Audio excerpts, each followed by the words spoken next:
निकिता, आपण पाहतायत LS मराठी। पाहुयात महत्त्वाच्या घडामोडी।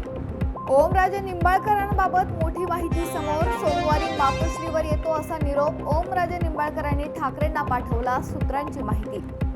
मालेगावच्या मनमाडमध्ये निवडणुकीत शिंदे गटाची सरशी। राजाभाऊ पगारे आणि अलका रसाळांनी मिळवला विजय। विजयानंतर समर्थक कार्यकर्त्यांचा जल्लोष। लातूर जिल्ह्यात नीट परीक्षेसाठी 26 केंद्रांवर चोख व्यवस्था। 14,687 विद्यार्थी परीक्षा देणार। प्रत्येक केंद्रावर आरोग्य पथके आणि पोलिसांचा चोख बंदोबस्त। जळगाव जिल्ह्यात 12 केंद्रांवर नीटची फेरपरीक्षा। 4,716 विद्यार्थी देणार परीक्षा। विद्यार्थ्यांना परीक्षा केंद्रांवर दुपारी 1:30 वाजेपर्यंत प्रवेश।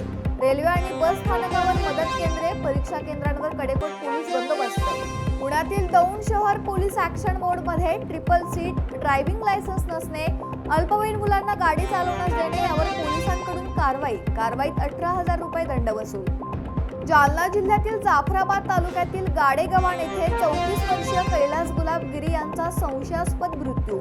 बेपत्ता तक्रारीनंतर 3 दिवसांनी शेतात आढळला मृतदेह। मृत्यूचे कारण अद्याप अस्पष्ट, पुढील तपास सुरू।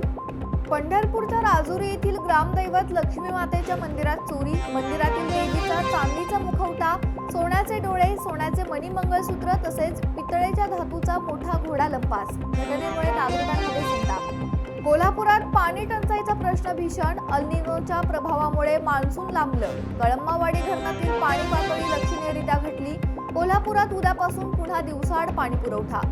पनवेल आणि नेरूळ येथे पावसासाठी विशेष नमाजे इस्तिस्का। या सामूहिक प्रार्थनेत पनवेल आणि नवी मुंबईतील विविध भागातून मुस्लिम बांधवांचा मोठ्या संख्येने सहभाग। मीरा भाईंदरमधील बहुचर्चित बॉटलनेक ब्रिजचं अखेर उद्घाटन। आमदार नरेंद्र मेहता यांच्या हस्ते ब्रिजचं उद्घाटन। वाहतुकीच्या कोंडीतून नागरिकांना मिळणार दिलासा।